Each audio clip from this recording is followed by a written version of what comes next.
오늘 본문의 말씀을 보니 레위 가족 중 한 사람이 있습니다. 출애굽기 말씀을 보니 이제 그 한 사람은 이름은 아므람이고 또한 레위 여자는 요게벳을 말하고 있습니다. 아므람과 요게벳이 결혼을 해서 아들 낳았습니다. 그 아들의 이름이 모세입니다. 사랑하는 여러분, 하나님께서는 여러분들에게 하나님의 영광을 해서 오늘도 여러분들에게 선물을 주십니다. 2절 말씀에 보면 아들을 낳음에 그런데 숨겼더라 라고 됐어요. 그 여자가 임신하여 아들을 낳으니 그가 잘생긴 것을 보고 석 달 동안 그를 숨겼으나 그랬습니다. 모세는 이스라엘의 영적 지도자, 출애굽을 시켰던 이스라엘 60만을 이끌어냈던 영적 지도자죠. 하나님의 나라에 크게 쓰임받던 위대한 인물이었었죠. 그러나 그 선물이, 그 축복이 아므람이 요게벳이 보이기는 너무 무서워서 새파랗게 질립니다. 두려워합니다. 무서워합니다. 어떻게 우리 가정에 이런 일이 일어날 수 있을까? 아들이 태어나면 어떡해? 딸이 태어났어야지. 아들이 태어나면 안 돼. 서로 얼굴을 쳐다보면서 그 핏덩이를 바라보며 새파랗게 질려합니다. 무서워하고 있습니다. 왜 그럴까요? 그 당시 상황은 애굽의 바로 왕이 극심하게 히브리인들을 핍박하고 있는 상황이었습니다. 성경 출애굽기 1장 8절 말씀에 보면 요셉을 알지 못하는 새 왕이 일어나 예굽을 다스리더니 그랬습니다. 과거 예굽은 7년의 대흉년이 있었습니다. 그것을 요셉의 지혜로 그 흉년에서 건짐을 받았어요. 그래서 그 당시에 애굽의 바로 왕이었고 그 당시 애굽의 백성들은 요셉에게 도움을 받았기 때문에 요셉을 은인으로 생각했었습니다. 나라의 존폐 위기에 있었을 때 요셉의 지혜로 인해서 나라가 살아난 겁니다. 그래서 요셉의 동족이었던 히브리인들에게 굉장히 관대했어요. 아무런 문제가 없었습니다. 그런데 세월이 지나고 또 세월이 지나서 이젠 요셉이 점점 잊혀져 가고요. 오늘 본문 말씀대로 요셉이 누군데 요셉을 알지 못한 새 왕이 나와버렸습니다. 그래서 이렇게 말하면 요셉이란 인물은 이 히브리인들은 우리를 도왔던 민족이야. 우리가 히브리인들에게 도움을 받았다고 라고 말하면은 이 새 왕이 아니 수치스러운 과거다. 예굽은 언제나 강성했어. 예굽은 언제나 단단한 나라였어. 감히 저 노예 민족인 히브리인이 우리를 도왔다고? 그 말도 안 되지. 예수 무시했을 겁니다. 그리고 여러분 히브리인들을 더 경멸했을 겁니다.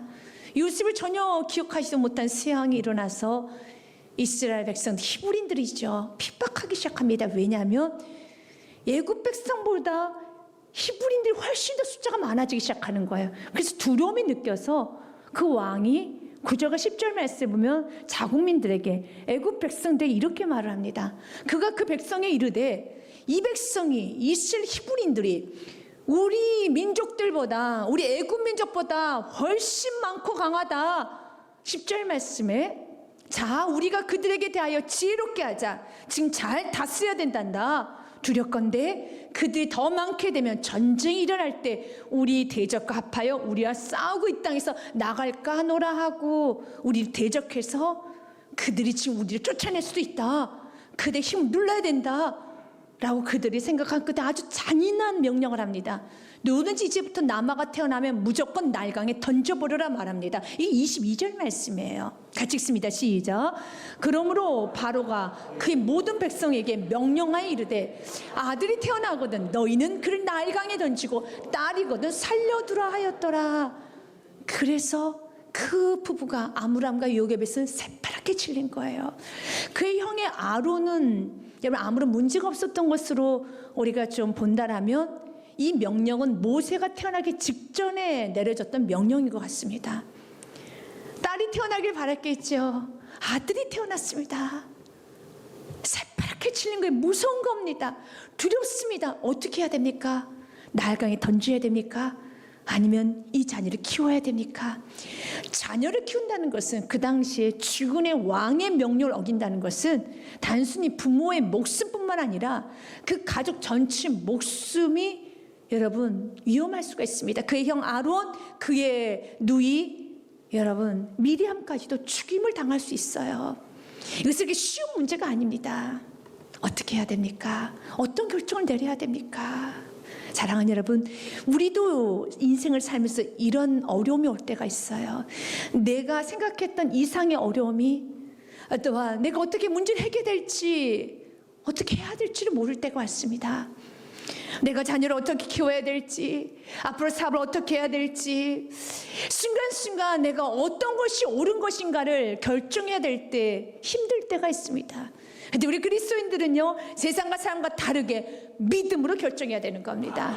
오늘 아므람과 여게벳은 자녀를 키우기로 결단합니다. 나는 이 자녀를 키우리라. 난 자녀를 키우리라. 2절 말씀에 자녀를 키우는 이유에 대해서 말합니다. 그 여자가 임신해 아들 낳으니 그가 잘생긴 걸 보고 석 달 동안 그를 숨겼으나, 그래서 너무 잘생겼다는 겁니다. 아니, 외모가 그렇게 잘생겼다고 생명 내놓고 자녀를 키워? 사랑하님, 여기서 잘생긴다는 것은 외모만을 말하는 건 아닙니다. 사도행전 7장 20절 말씀에 보면은 모세에 대해서 이렇게 말합니다. 같이 읽겠습니다. 시작. 그때 모세가 났는데 하나님 보시기에 아름다운지라 그의 아버지 집에서 석 달 동안 길리더니. 아멘. 잘생겼다라는 것은 하나님 보시기에 아름다운 겁니다. 이 아기를 보는 순간에 하나님의 계획이 어떻게 펼쳐질지 아브라함과 요게벳은 몰라요. 하지만 분명한 것은 이 아이를 통해서 하나님께서 하시고자 하신 일이 있다는 건 깨달았어요. 그 은혜를 받은 것입니다. 아, 이 자녀를 통해서 하나님의 아름다운 일이 펼쳐지겠구나. 그 일이 어떤 일인지 몰라요. 이 아이가 어떤 사명의 길을 갈지는 모릅니다. 분명한 것은 이 아이를 보는 순간에 하나님의 메시지가 있구나, 하나님 보시기에 아름다운 일이구나, 그러면 감당해야 되는 것입니다. 여러분도 이런 고백을 합니다. 저는 이 과정을 통해서, 저는 자녀를 통해서, 이 문제를 통해서 하나님의 일하심을 보게 되었습니다. 하나님의 분명한 뜻이 있습니다 라고 여러분이 고백했다라면 끝까지 믿음으로 사십시오. 여러분이 성령 충만할 때 자주 이런 고백을 합니다. 어떤 문제가 있을 때, 어려움이 있을 때, 지금 난 다 알지 못하지만 분명히 우리 가정에 이 과정을 통해서 주시고자 하는 메시지가 있어요. 주시고자 하나님의 뜻이 있습니다 라고 고백했다면 그 뜻이 이루어질 때까지, 그 메시지가 여러분의 손에 잡힐 때까지 믿음으로 가십시오. 모세의 부모와 만약 나와의 차이가 있다라면 모세의 부모는 끝까지 믿음으로 갔고 나는 중도에 포기한 것뿐입니다. 사랑하는 여러분, 중도에 포기하지 마십시오. 모세 부모는 그 은혜를 보았을 때, 사명을 깨달았을 때 하나님의 계획이 있구나, 하나님의 뜻이 있구나, 이 과정을 통해서 우리 가정에 주시는 축복이 있고, 이 문제를 통해서 나에게 주신 메시지가 있고, 이런 과정을 통해서 하나님의 일하심이 있구나라는 게 깨달아진다면 멈추지 말고 믿음으로 전진하십시오. 그래서 히브리서 10장 38절 말씀, 의인은 믿음으로 산다고 되어 있습니다. 나의 의인은 믿음으로 말미암아 살리라. 또한 뒤로 물러가며 내 마음이 하나님의 마음이 그를 기뻐하지 아니하려 하셨느니라. 믿으십니까? 하나님 기쁨돼야 됩니다. 뒤로 물러가는 기뻐하지 않아요. 멈추면 안 됩니다. 아무리 애굽의 바로 왕이 무섭게 나에게 달려들어도, 내 생명을 포기하면서까지도 하나님 주신 그 은혜를 붙들어야 돼요. 그 사명을 붙들어야 됩니다. 내가 사명을 붙드는 순간 하나님이 지켜주십니다. 만약 어리석게, 그래 우리 가정 살려야지, 내가 이 아이 하나 살리겠다고 내가 아론과 그리고 내 딸 미리암을 포기할 수는 없지.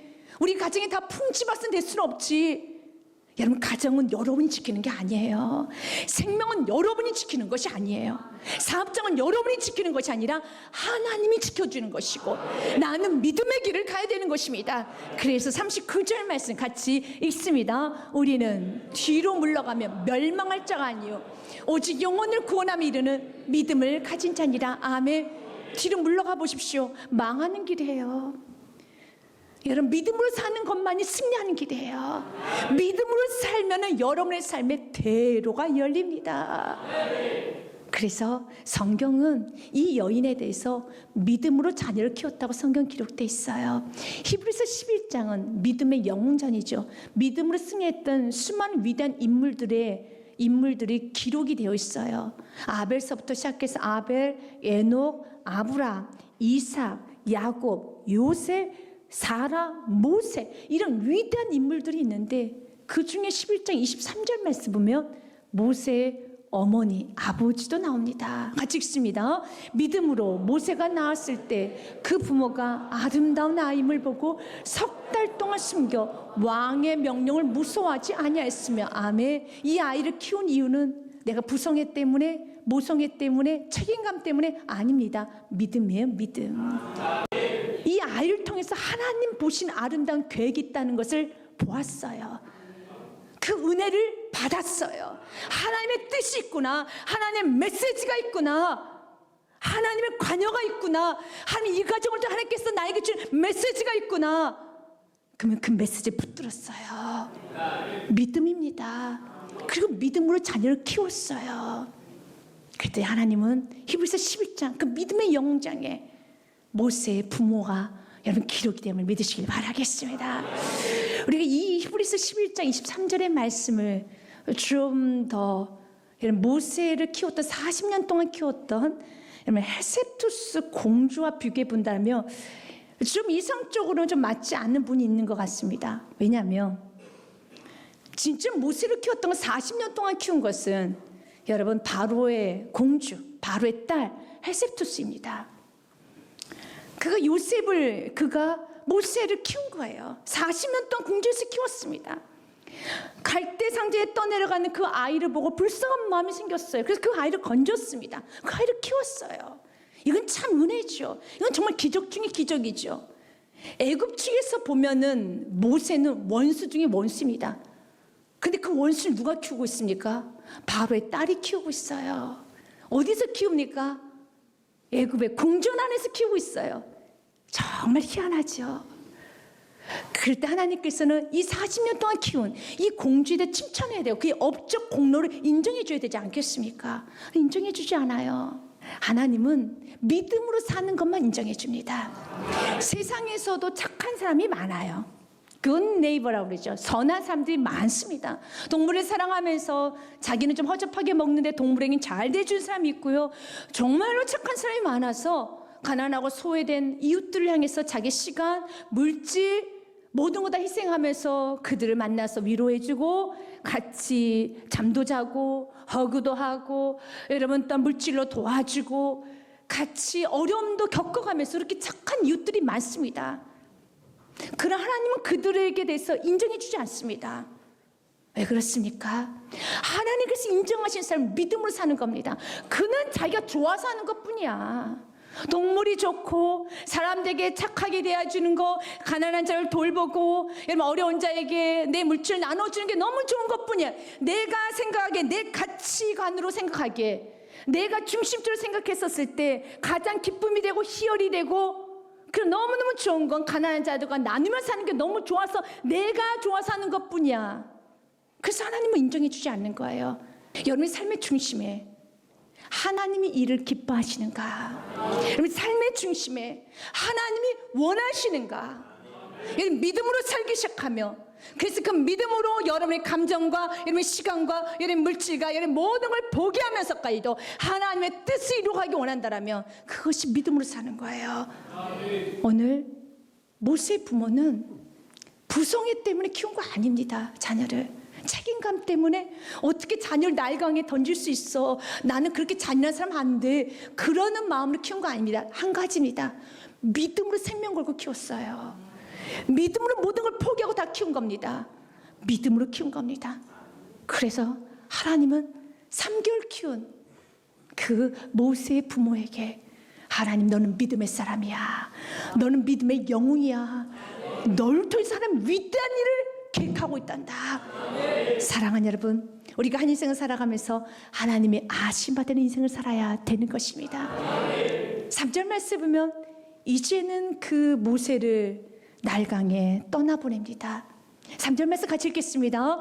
더 숨길 수 없게 되매 그를 위하여 갈대 상자를 가져다가 역청과 나무진을 칠하고 아기를 거기 담아 나일강과 갈대 사이에 두고 그랬습니다.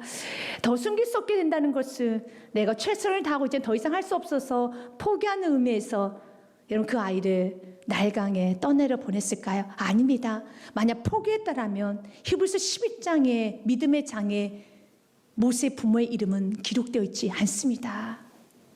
포기한 거 아닙니다. 하나님께서 멈추면 멈춘 겁니다. 더 숨길 수 없게 되자, 열심히 살았습니다. 최선을 다했습니다. 그냥 더 할 수 없는 것이 느껴지게 되자, 하나님 막으시는 것이 느껴지게 되자 그는 멈췄습니다. 만약 그가 자기 열심으로 3개월 키웠기 때문에 한 달 더 키우는 건 뭐가 어렵겠습니까? 15일 더 키우는 건 뭐가 더 어렵겠습니까? 키울 수 있습니다. 이제 애트단 전까지 생겼습니다. 얼마든지 할 수 있을 것 같았습니다. 그러나 멈출 때 멈출 수 있는 게 믿음의 사람이에요. 믿음의 사람은요, 언제나 하나님께서 멈추면 멈췄습니다. 하나님께서 극복하면 극복하는 것이고, 하나님께서 내려놓으라면 내려놓는 것입니다. 그래서 지혜 중에 지혜는 여러분 하나님의 뜻을 잘 분별하는 게 지혜 중의 지혜예요. 라인홀드 니보 신학자는 이런 기도를 합니다. 하나님, 제가 바꿀 수 없는 일들은 받아들일 수 있는 침착함을, 난 제가 바꿀 수 있는 일들은 바꿀 수 있는 용기를, 그리고 그 두 가지를 분별할 수 있는 지혜를 제게 주옵소서. 맞습니다. 내가 받아들여야 되는 현실은 받아들일 수 있는 믿음을, 내가 극복해야 되는 현실은 극복할 수 있는 믿음을, 내가 받아들여야 될 것과 극복해야 될 것을 분별할 수 있는 분별력을 내게 주시옵소서. 그는 지금 태어났었을 때 이 아이를 키우고 극복해야 되는 믿음이 있어야 됐었습니다. 그래서 극복했습니다. 키웠습니다. 생명 걸고 키웠습니다. 이제는 내려놔야 돼요. 이제는 떠나보내야 되는 것입니다. 그때도 믿음으로 떠나보낼 때 풍성한 역사가 이루어져요. 풍성한 역사가 이루어집니다. 이제 4절 말씀부터 하나님께서 어떻게 일하시는가, 여러분이 내려놓기 시작하면 하나님은 내려놓은 여러분의 가정을 통해서, 여러분의 자녀를 통해서, 여러분의 모든 걸 통해서 날개를 달아서 하나님 위대한 일을 펼쳐가기 시작합니다. 4절 말씀에 보면은 그의 누이가 어떻게 되는지 알려고 멀리 섰던 예수의 누이는 미리암을 말합니다. 약 그 당시 나이 14세에서 15세로 추정하고 있습니다. 어린 소년입니다. 그런데 그 어머니는 누이를 보내요. 하나님이 일하시면 보아라. 넌 가서 보아라. 그런데 그 미리암이 보게 됐어요. 바로의 딸이 그 갈대 상자를 보게 됩니다. 그리고 5절과 6절 말씀에 보면은 바로의 딸이 목욕하러 나일강으로 내려오고 시녀들 나일강가를 거닐 때 그가 갈대사의 상자를 보고 시녀를 보내어 가져다가 6절 말씀 같이 읽습니다. 열고 그 아기를 보니 아기가 우는지라 그가 그를 불쌍히 여기르되 이는 히브리 사람의 아기로다. 사랑하는 여러분, 지금 바로의 공주, 바로의 딸, 바로가 어떤 왕입니까? 히브리인을 경멸하고 무시하고, 그리고 자녀가 태어나면 나일강에 던지라고 하는 그런 잔인한 왕의 딸입니다. 어릴 때부터 어떤 교육을 받았을까요? 히브리인들 노예로 취급해라, 아니 동물로 취급해라, 동물보다 더 못하게 취급해라, 마음껏 부려라, 마음껏 때려라, 마음껏 채찍질해라, 그렇게 교육받았을 겁니다. 또한 자국민 우월주의 교육을 받았을 겁니다. 오히려 히브리인인 걸 아는 순간에 아, 불결해, 더러워, 갖다 버려 라고 할 수도 있었을 겁니다. 그런데 히브리인이라는 걸 아는 순간에 그 마음에 불쌍히 여기는 마음이 들었어요. 누가 주신 마음입니까? 하나님이 주신 마음이에요. 예굽 바로 왕의 딸에게 히브리인을 불쌍히 여기는 마음을 갖게 하사 40년 동안 그 아이를 키우게 합니다. 하나님의 계획이죠. 하나님은 쓰지 못하는 사람이 없어요. 쓰지 못할 환경이 없고 쓰지 못할 도구가 없습니다. 하나님 다 쓰십니다. 하나님은 쓰지 못할 사람이 없어요. 여러분, 지금 모세 부모에게 있어서 제일 원수, 제일 조심해야 되고 멀리해야 되는 사람이 누구일까요? 바로죠. 바로의 딸이죠. 애굽인들이죠. 그러나 하나님은 너가 가장 어렵게 생각하는 저 사람은 안 돼, 저 사람은 안 돼, 저 환경은 절대 안 되는 바로 그 사람을 통해서도 하나님의 선하심을 드러내면 믿으시길 바라겠습니다. 그래서 잠언 21장의 말씀을 기억하십시오. 우리 같이 1절 말씀 같이 읽겠습니다. 왕의 마음이 여호와의 손에 있음이 마치 번물과 같아서 그가 임의로 인도하시느니라. 아멘. 보자기 속에 물을 집어넣고 보자기를 여러분 좌우로 흔들기 시작하며 물이 왔다 갔다 흔들어지기 시작하죠. 왕의 마음은 하나님의 손에 있는 것이 마치 보자기 속의 물과 같아서 내가 마음껏 흔들 수 있단다, 내가 마음껏 사용할 수 있단다. 사랑하는 여러분, 사람의 마음은 하나님의 손에 있습니다. 그분의 손 안에 있기 때문에 그분께서 진두지엄 믿으시길 바라겠습니다. 쓰지 못할 사람 없고요, 여러분 사용하지 못할 도구 없고요, 모든 건 다 하나님의 손 아래 있습니다. 바로의 딸이 그 아이를 보는 순간 불쌍히 여기는 마음을 가져요. 그때 7절 말씀에 보면 여러분, 미리암이 이제 믿음의 용사가 됩니다. 가정 안에서 부모가 믿음으로 살기 시작하면, 한 사람 믿음으로 살기 시작하면 가정 모두가 다 믿음의 용사가 돼요. 어떤 면에서 아들이 태어나는 순간에 여러분, 두 가지 반응할 수 있죠. 첫 번째 반응은 하나님 어떻게 우리에게 이런 일을 주실 수 있습니까? 딸을 주셔야죠. 아들 태어나게 하면 어떻게 합니까? 나보고 어떻게 하라고요? 반대로 이 어려운 상황에서, 이 참담한 상황에서 이 아들을 나일강에 던져낸 그 상황에서 부모가 정신을 똑바로 차리고, 믿음의 사람의 정신을 똑바로 차리고 믿음의 길을 갔었을 때 그 주인 모든 사람은 다 믿음의 용사가 된 믿으시길 바라겠습니다. 7절 말씀에 보면은 세상에 14세가 된 여아가 바로 공주에게 이렇게 말합니다. 내가 유모를 알고 있어요. 내가 유모를 데리고 올게요. 하나님은 믿음의 한 사람을 통해서 가정 모두를 축복하세요. 그때 미리암 이 사건, 잊을 수 없는 사건이에요. 하나님은 살아계시구나, 하나님 역사하시구나, 하나님 이렇게 인도하시는구나. 여러분, 자녀에게 뭘 남겨주곤 합니까? 믿음을 남겨줘야죠. 때로는 어려운 시간입니다. 지금 이 가정에 모세가 태어나는 건 여러분 위기입니다. 어려움이죠, 근심이죠, 슬픔이죠, 아픔이죠. 그 아픔을, 근심을, 슬픔을, 고통을 믿음으로 승화시켰을 때 가족 모두가, 다음 세대가 믿음의 용사가 되는 겁니다. 믿음의 거장이 되는 겁니다. 미리암을 보십시오. 가고 다음 dag 이렇게 말합니다. 그의 누이가 바로의 딸에게 이르되 내가 가서 당신을 위하여 히브리 여인 중에서 유모를 불러다가 이 아기에게 젖을 먹이게 하리까? 딸에게, 이것도 히브리인이 공주에게 이런 말 한다는 것은 믿음 없이는 안 돼요. 하나님이 그 가정에 믿음을 선물로 다 부어주시는 겁니다. 그러니 여러분, 믿음을 받을 수 있는 기회를 여러분을 통해서 제한하지 마십시오. 그냥 통로가 되십시오. 선하신 주를 믿고 통로가 되시길 바라겠습니다. 어려움도 하나님께 허락하신 것이라면 충분히 감당해 보십시오. 이 과정을 통해서 하나님의 위대한 일이 이루어진다는 것입니다. 여러분, 미리암이 유모를 내가 알고 있습니다. 그때 그 바로의 딸이 이렇게 말합니다. 유모 데리고 와라. 유모 데리고 와봐. 8절 말씀에 보면 이렇게 됐습니다. 바로의 딸이 그에게 이르되 가라 하매 그 소녀 가서 그 아기의 어머니를 불러오니 누구를 데리고 옵니까? 모세의 어머니 요게벳을 데리고 오는 거예요. 세상에 어떻게 이런 일이 왔습니다. 여러분, 믿음으로 살면 하나님은 일하기 시작합니다. 여러분, 그 어머니가 이 고통스러운 상황에서 믿음으로 반응했었을 때 그의 누이 미리암이 살아납니다. 그의 형 아론이 살아납니다. 그리고 하나님 나라에 모세는 영적 지도자가 여러분 강성하게 태어나면 믿으시길 바라겠습니다. 그 가정 모두가 축복받고, 그리고 그 여인이 아픔으로 내려놨었을 때 하나님 그 여인의 품에 다시 모세를 들려줍니다.